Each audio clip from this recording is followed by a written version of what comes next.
My name is Damien Griego, and I'll be talking about copyright laws, the history of it, the importance of it, and the unknown facts about what goes on with copyright laws. The first copyright law was put in place in England in 1709 to 1710. This first copyright law was called the Statute of Anne.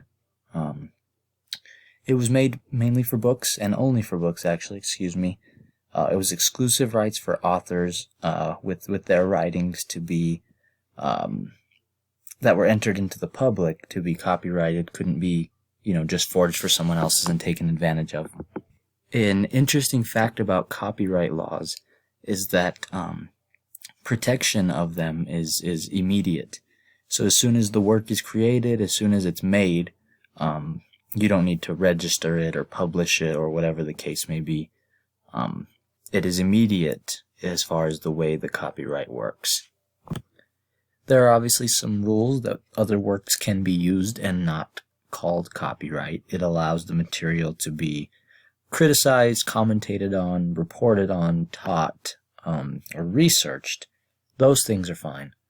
But a word that we can use in today's language that all students know is something like plagiarism. That's when we all understand that it's taking someone else's work, not citing it, not giving any thought to the owners of it and claiming it as your own. And that's what this copyright law worked to eliminate. Another interesting fact about copyright law is that it doesn't last forever. The official ruling was that the copyright protection lasts the lifetime of the author plus an additional 70 years.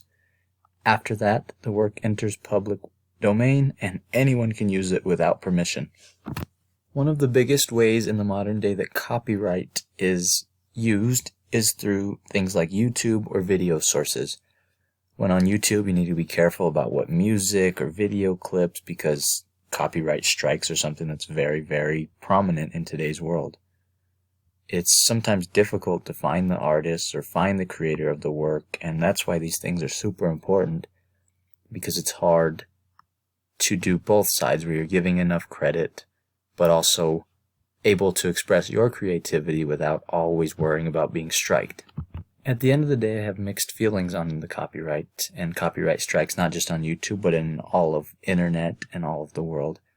There's obviously a very, very real line that we need to oblige by, and we need to make sure that things are cited correctly and the work is given to the author that was the original creator. Also, we can't be so over the top that no one's free to use creativity without always being copyrighted. Copyright laws have been in since the Constitution, since before. All of these things we understand. However, it has become much different with the globalization of internet and the popularity of the internet. It almost feels like a different thing we're talking about.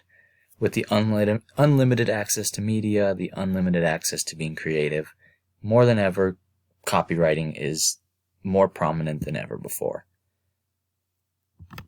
In my opinion, there should be a total reworking of copyright laws to fit not only, older things like books, magazines, those types of creativity, but real modern laws to protect internet copyright, because that is where we are most prominent today. The amount of videos that are hit with copyright strikes, that are taken down for music, for the content, for the creators, is at an all-time high. Some being valid, and some being picky. In my opinion, reworking these copyright laws would be such a huge step in the right direction. The internet is going nowhere. Places like YouTube and video sources and video sites are going nowhere.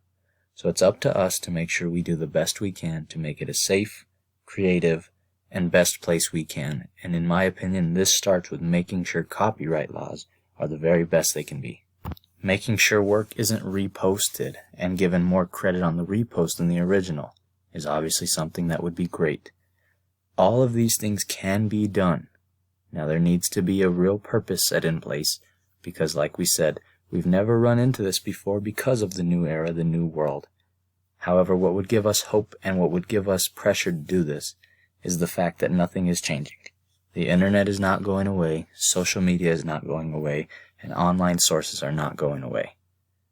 With us knowing this, it is our responsibility to make sure that we do what we can to set the best rules in place to make the internet the best place it can be.